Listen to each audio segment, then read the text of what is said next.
Inshuti bakunze bacu mudukurikira kuri YouTube channel Paroisse Sevensa Paruti Gikondo, aho muri hose turabasuhuje twifuza amahoro n'umugisha. Muri kumwe na Joseph Umukiza. Tubasuhuje turani Gikondo kuri Paroisse Sevensa Paruti Gikondo, aho uyu munsi kuri wa gatandatu komisiyo ishinzwe ubwigishwa muri rusange ariko ku by'umwihariko gutegura abageni, aho yahuje abasore n'inkumi bitegura inyigisho zabo z'umubano. Ni gahunda imaze kumenyerwa hano kuri Paroisse ko buri cyiciro kigira umwanya wo guhura bagahabwa gahunda rusange y'inyigisho bazakurikirana. Twagize rero umwanya wo kuganira na bamwe mu bakurikiye urugendo abo Paroisse yafashe nka doyen na doyenne. Couple doyen hari icyo twagendeyeho kugira ngo tuyihitemo, ntabwo ari uko aribo dukunda gusa, mwese turabakunda. Niyiyandikishije bwa mbere, urumva hatarimo kurira. Ni ya Sabin Cyubahiro na Aline Chance. Bahaguruke tubamenye nyine kuko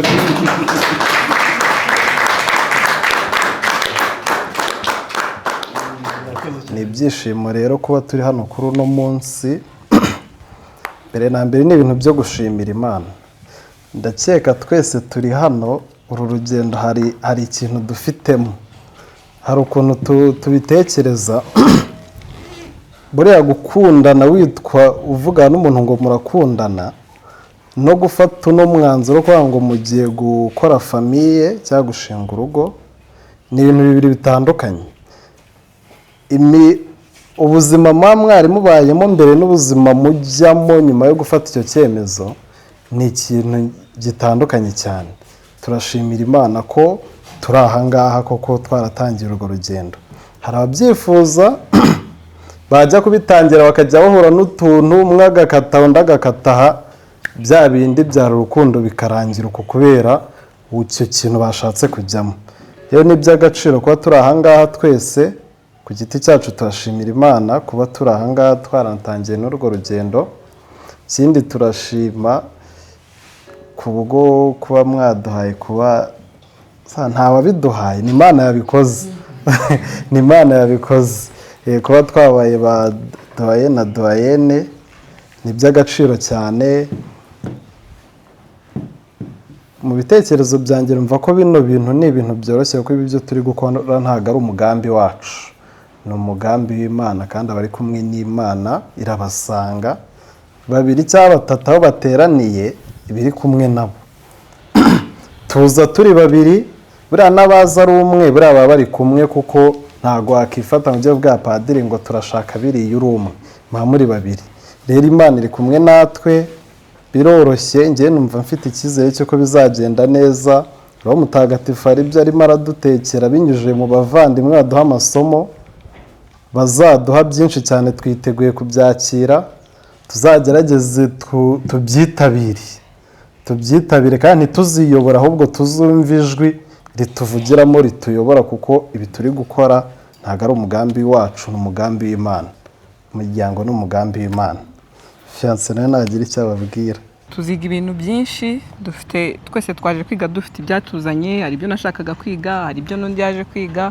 Icyo nzi cyo nuko tuzava hano tubimenye twese. Imana izadufasha ibyo dushaka n'ibyo tuzamenyana, kare niko navuze. Ariko ikindi cy'ingenzi nkasaba abantu turi kumwe muri runo rugendo ni ugusenga, tukiragiza Imana, kuko nubwo tuba tubirimo hatabaye Imana yo kutuyobora nta kintu na kimwe twageraho. Dushyiremo imbaraga nyinshi mu isengesho. Imana izaduha imbaraga, Imana izadufashe twumve ibyo turi kwiga, kandi n'uyu muryango turi kwifuza gushinga nituwugeramo ibyo twize hano bizatubere ingabo mu bitugu zo kugira ngo umuryango dushaka kubaka wubakiye kuri Kristo tuwukore neza. Bwana Faustin w'Umuremyi ni umwarimu bafasha kwitegura urugendo. Mu nyigisho yatanze mu kiganiro yabahaye, akaba yashishikarije kujya bitwaza agakarine. Ni agakarine cyangwa agapapuro bandikaho ibyo bafanye muri buri nyigisho, kugira ngo nabyo bijye bafasha mu rugendo, dore ko urugendo rwo kubaka urugo ari urugendo rurerure. Inyigisho rero nk'izi ngizi zibafasha kujya bagirana akantu buri wese yungutse, umusore, inkumi, kugira ngo inyuma y'inyigisho bajye nabo bakunguranaho ibitekerezo, kuko ni akabando k'iminsi nabo kazaje kabafasha mu buzima bw'abashakanye bagiye kwinjiramo. menya hari ishobora kuba ari nk'umuntu umwe cyangwa babiri nabonye bari gufata note, nibura umwe cyangwa babiri. Hari abo nabonye bashobora kuba bari kwandika muri telefone, n'undi ufite notebook, agenda ye ari kwandikamo. Muje gutangira urugendo, frere ababwiye yuko muzanabazwa. Ese nk'urugero, ibi byose yavuze wabifashe mu mutwe byose? Ntabwo bishoboka.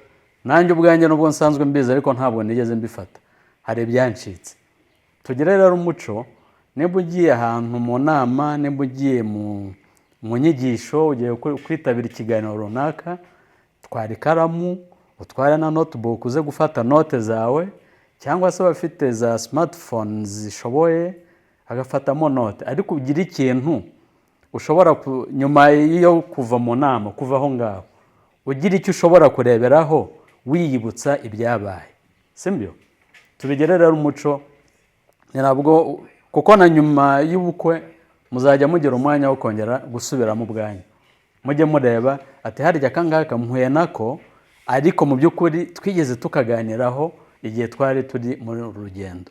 Murakoze. Padiri Isaac Izategeka ni padiri vikeri hano kuri paruwasi ya Gikondo, ariko nawe akaba ashinzwe ku buryo bw'umwihariko gukurikirana uru rugendo rw'abasore n'inkumi bitegura umubano, kuko abakurikirana ku munsi kundi akaba yanagira n'umwanya wo kubaha inyigisho. Mu kiganiro yatanze akaba yabashishikarije kuzitabira gahunda yose y'urugendo, bitabira inyigisho bahabwa, kugira ngo mu nyigisho za nyuma, inyigisho ya nyuma cyane cyane ikaba imeze nka evaluation, ni isuzuma, aho abageni bacu twaritse bazagira umwanya wo kubazwa uko babonye urugendo, inyigisho bahawe, abashishikariza kuzakurikirana izi nyigisho kugira ngo muri iyo gihe cy'igisuzuma batazavaho batsikira, twavuga ngo gutsindwa. Turakomeza gukora uru rugendo nk'uko couple doyen bivuze, dushimira Imana kuko niyo ibiba iyi ngabire y'urukundo mu mitima yacu, kandi ikanabaha imbaraga zo kurusigasira.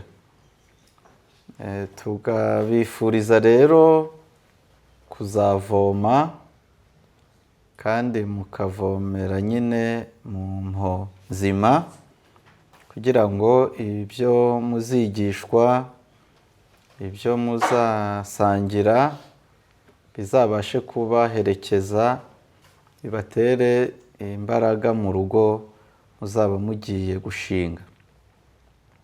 Ibyinshi rero nk'uko twakomeje tubivuga murabizi, byinshi murabizi. Icyo abarimu, abazabafasha bazagenda bakora ni nko gushitura, nko gushitura muri mwe, bakababaza ese bigenze gutya wabyitwaramo gute, uba hari uko wari ubizi, noneho ukabona rero inyigisho kuri icyo ngicyo, ati burya babigenza gutya, burya bakora gutya, kandi bigenda neza iyo bikozwe gutya. Ndifuza ko uru rugendo rero rwaba urugendo nyobokamana kuri buri couple, urugendo nyobokamana, urugendo mwiyemeza gusigasira urwo rukundo komeje tuvuga, rukundo mu by'ukuri mutihaye, ahawe n'Imana. Uru rugendo rero bizababere umwanya mwiza wo kwegera Imana, wo kwivugurura mu kwemera kwanyu kuko twakomeje tubivuga, bizabe umwanya wo kwifuza ko mwamenyana kurushaho, sibyo? Amenyana kurushaho, kuko kubana mutaziranye biragoye, biragoye.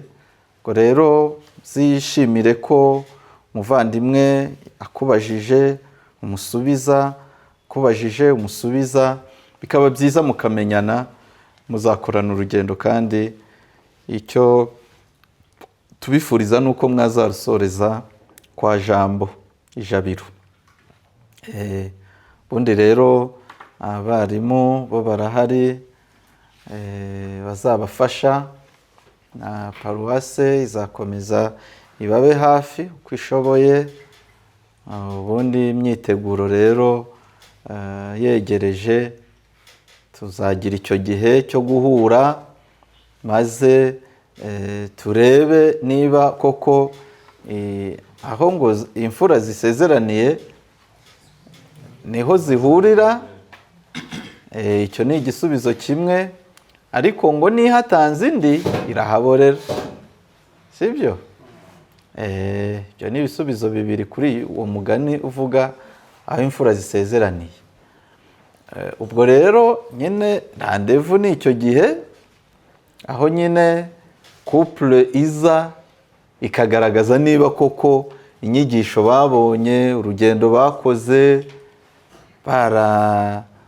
umuntu yabizera ngo bajye gushinga urugo, sibyo? Ushobora kubona nyine nta kirimo, ubundi tukababwira ati rero reka tubongere amezi 3, ongera amezi 3, mwongere mu bishishozeho neza, mu bicukumburi, sibyo? Ariko ntawe tubyifurije, kuko nabibabwiye n'iryo bazwa uwo muhuro aba ari umuhuro usanzwe. Nubwo njya mbona baza bafite ubwoba, ariko nta biba birimo cyane. Icy'ingenzi gusa ni uko muba mugomba kugaragaza ko urwo rugendo rw'ukwemera mwarukoze kandi neza. Bifurije rero urugendo ruhire. Ubwo abari bonyine baze kurara batanze nyine amakuru, ati batubwiye ko bimeze gutya, twatangiye urugendo. Sinzi niba bazajya baganira kuri Zoom, niba ari gute, ariko mukorane urugendo namwe, kureke swa ntimwumve ko muri gukora urugendo mwenyine. Mujye mugira uko musangizanya, akakubwira uko yiga nawe ukamubwira, gutyo mukagenda musangizanya amakuru. Bifurije rero urugendo ruhire, nifurije ubutumwa bwiza abavandimwe bazabanyura imbere babigisha, kandi Nyagasani akomeze aduhe umugisha. Kristo Yezu akuzwe. Abasore n'inkumi bitabiriye urugendo, iki cyiciro twaganiriye na bamwe batubwira ibyo bumva bategereje ku rugendo, mu nyigisho bazahabwa. Umunsi muri rusange, umunsi wagenze neza, kubera ko ari n'umunsi wa mbere, twishimye, batwakiriye neza, kandi nubwo ari umunsi wa mbere hari amasomo menshi twakiwe, menshi kabisa, twanyuzwe. Biragaragara ko uko tuzajya tugenda tuza, ariko tuzajya tugenda duhakura inyigisho nziza kandi zizadufasha mu buzima bwa buri munsi. Ernest na Sylvie, Moïse na Eugénie, Jean-Paul na Marie-Yvonne, Judith na Christelle. Nanjye kuri uyu munsi wa mbere naje gufatiraho inyigisho hano, nungutse byinshi, byampaye intumbero nziza yuko n'ibizakurikira bizagenda neza kurushaho, kandi bikaba bizadufasha mu rugendo dutangiye rwo kubana. Nyuma y'inyigisho yatangije icyiciro cy'abasore n'inkumi bagiye gutangira urugendo rwo kwitegura, nyuma y'igitambo cya misa baturiye hamwe nk'abitegura kugendera hamwe mu rugendo, ndetse na nyuma y'ubusabane bwahuje abo basore n'inkumi ndetse na bamwe mu barimu bazabigisha, turi kumwe na frere ushinzwe komisiyo y'ubwigishwa, tugira ngo aduhe muri rusange ishusho rusange y'iyi gahunda muri paruwasi ifite. nyakubahwa Furere, mu kanya tumaze kugira ubusabane n'abasore n'inkumi bitegura kwinjira mu rugendo rw'umubano. Iyi gahunda muri rusange igamije iki yo guhuza abasore n'inkumi mbere y'uko binjira mu rugendo rwo kwitegura umubano, igamije iki? Yego murakoze. Iparuwasi yacu ya Gikondo ni umwihariko yashyizeho mu rwego rwo gutegura abasore n'inkumi bitegura gushyingirwa. Mbere rero y'uko batangira inyigisho zabo bagomba guhabwa, tugira umunsi wo gutangira, tugatangirira hamwe, bagahabwa ikaze kugira ngo bumve ko bagiye kubaka umuryango, ariko bari no mu muryango mugari ari wo Kiliziya. Uwo muryango rero urabifuriza ishya n'ihirwe muri urwo rugendo nabo bagiye gutangira rwo kubaka umuryango mutoya, ko umuryango mugari ari wo Kiliziya uba ugizwe n'iyo miryango mitoya imeze neza kandi ihamye. Niyo mpamvu rero dukora ubwo buryo, ni ukubifuriza ikaze, bakagira umwanya wo kuganira n'abasaseridoti kugira ngo babatere inkunga, babashishikarize kuzakurikira neza izo nyigisho zabo batarambirwa, kuko zibaganisha ku byiza. Hanyuma nyuma y'icyo gihe cyo kwakirwa n'abasaseridoti, tukanabereka n'abarimu bose bazabigisha muri icyo gihe cyose bazamara mu nyigisho. Hanyuma nyuma yaho rero tukagira igitambo cya misa. Nyuma y'igitambo cya misa tukagira ako kanya k'ubusabane kugira ngo tubashyiremo icyo kibatsi cyo gukunda urwo rugendo baba bagiye gutangira. Muri rusange mubahaye ikaze, ariko n'ikima musaba buri couple, umusore n'inkumi baba baje, n'ikima musaba buri couple ku giti cyayo muri iyo gahunda muri rusange? Icyo tuba dusaba buri couple cyane cyane nko kuri uyu munsi wo gutangira, ni uko nabo hagati yabo ubwabo tugira umwanya wo kumenyana hagati y'amakupure ahari, ariko noneho buri couple yose nayo ku giti cyayo ibisabwa kudacika intege, cyangwa se ngo bavuge ngo umwe azaza ngo bitewe n'uko yabonetse undi ngo azaze ikindi gihe, kuko ibyo bahabwa muri izo nyigisho ni nabyo bizabafasha mu rugo rwabo, kuko iyo bahuye n'ibibazo baba bashobora kubibonera ibisubizo basubiye inyuma muri za nyigisho bagiye bahabwa, kuko baziherewe hamwe. Umwe akabwira mugenzi we ati ntiwibuka cya gihe batwigisha gutya na gutya.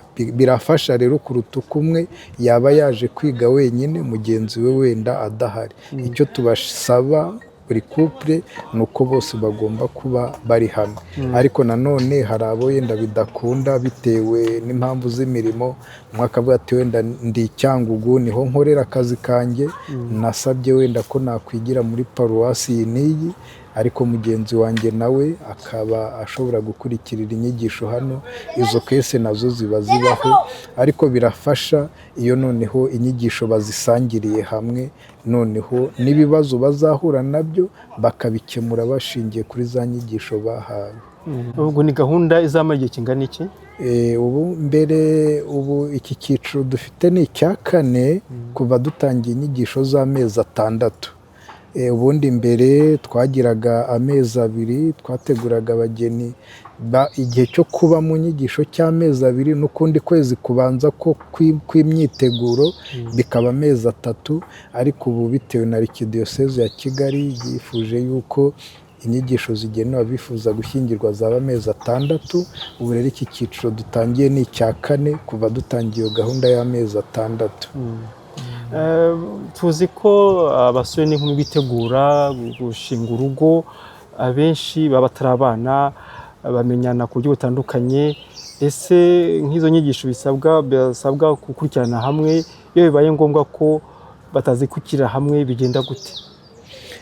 Icyo gihe iyo habaye impamvu nk'uko twavugaga umwe yigira hamwe undi ari ahandi, ni ukuvuga mbere y'uko nk'abazashyingirirwa aha ngaha tugira umwanya wihariye, twaba tuti nibuze azaba umwanya umwe umunsi umwe cyangwa 2, noneho baze tugasa n'abakora inshamake y'ibyagiye byigishwa, noneho kugira ngo nibuze bagire ibyo bagiraho amakuru amwe nubwo baba barashoboye kwigira ahantu hatandukanye. hari akantu Padiri Isaac umwe mu bashinzwe gukurikirana abasore n'inkumi bitegura uru rugendo yavuze ko kuzakora ikintu kimeze nka isuzumabumenyi.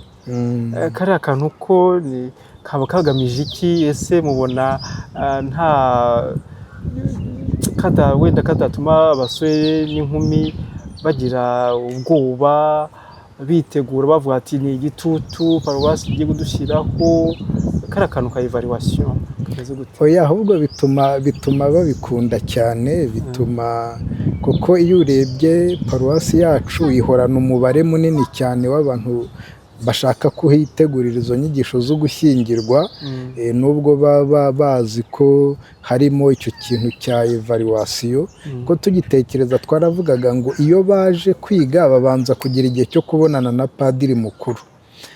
Tuba dushaka rero ko no mu gihe cyo gusoza hongera kubaho uwo mwanya wo kongera guhura n'abapadiri, kuko iyo evaluation bayikorana n'abasaseredoti gusa. Si ukuvuga ngo abarimu bose babigishije nibo bazababaza, noneho ni abapadiri bongera guhura kuko babakiriye baza gutangira, kongera noneho no guhura kugira ngo bamenye se mu rugendo bakuyemo iki.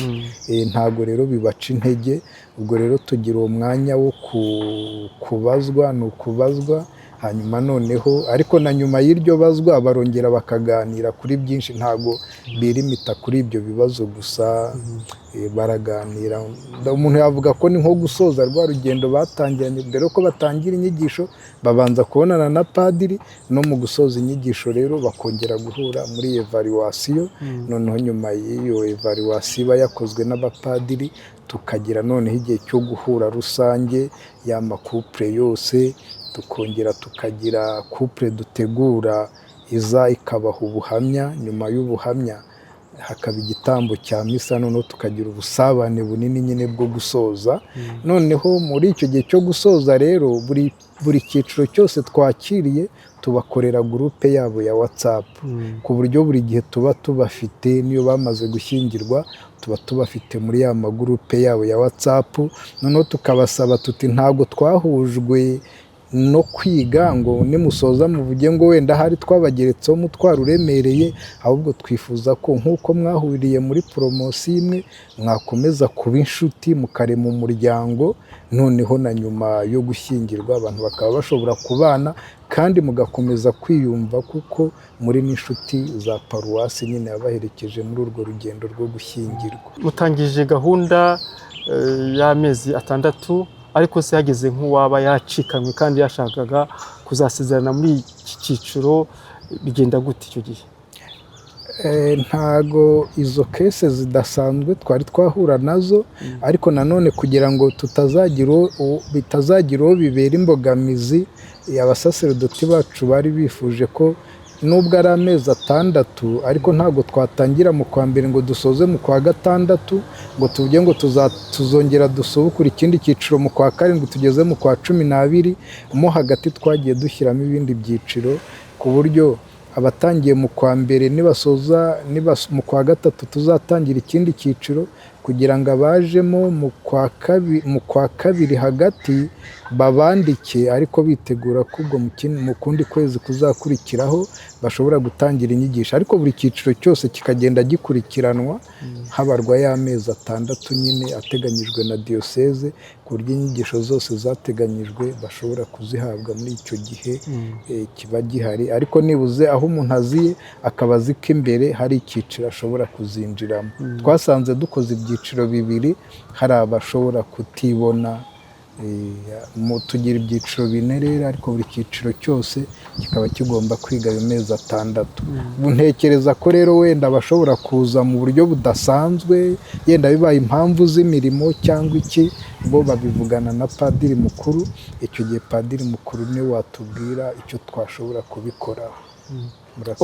Ubutumwa rusange mwagenera noneho abasore n'inkumi babifite muri gahunda umuhamagaro wo gushaka, baba ari abangaba biteguye kwinjira gutangira urwo rugendo, baba ari n'abandi mwababwira iki? Icyo nababwira ni uko wenda urubyiruko rw'iki gihe bajya bakunda kuvuga ngo kujya kubana n'umuntu ngo ukamwizirikaho ngo mukaba mugomba kuzabana ngo iteka ryose, ngo ni ukwizirikaho igisasu. Ntabwo ari ukwizirikaho igisasu. Niyo mpamvu twagiye dushaka abantu bubatse bari muri yubile y'imyaka 25 ya mariage 50 kugira ngo babwire ko iyo nzira ari nyabagendwa. Noneho ikindi kandi nabwo nkababwira yuko do gushyingirwa ni inzira nyabagendwa, ni umuhamagaro. Noneho nkanababwira yuko nabyo umuntu aba akwiriye kubitekerezaho kugira ngo yumve ko gushyingirwa ni umuhamagaro umuntu yinjiramo yabitekerejeho neza. Ntabwo ari ibintu umuntu ahubukira, kuko byose umuntu aba agomba kubanza gushishoza, kuko burya umuhamagaro ni ahantu umuntu aba agiye kuzashyira ubuzima bwe bw'iteka ryose. Iyo umuntu agiyemo rero atabitekerejeho neza cyangwa atashishoje abigeramo. Hari igihe umuntu ashobora kujya mu muhamagaro wo gushyingirwa kandi wenda yagombaga kuba umuhamagaro wari ukuziha Imana. Bisaba rero ko umuntu abanza akabisengera akavuga ati ese gushyingirwa nibyo mpamagarirwa koko? Ni ukugira ngo mu kwitegura mu kwinjira muri urwo rugendo abantu bamenye ko ni umuhamagaro bagiyemo bagomba gusengera mbere y'uko umuntu afata icyemezo cyo kwinjira muri urwo rugendo. Mumaze kubyumva rero ari ubuhamya bw'abasore n'inkumi bitegura kwinjira muri urugendo rwo kwitegura umuhamagaro wabo w'abashakanye, bari inyigisho ibiganiro bahawe ndetse n'icyo paruwasi bategerejeho. Maze kumva ko rubyiruko mwese umuhamagaro w'abashakanye ni umuhamagaro koko, ni umuhamagaro ugomba gutegurwa, si igikorwa cyo guhubukiraho. Kandi ntabwo mwabuye kugira ubwoba bwo kwinjira muri umuhamagaro w'abashakanye. Ni inzira nyabagendwa. Ababyeyi banyu, abavandimwe hirya no hino bashinze ingo.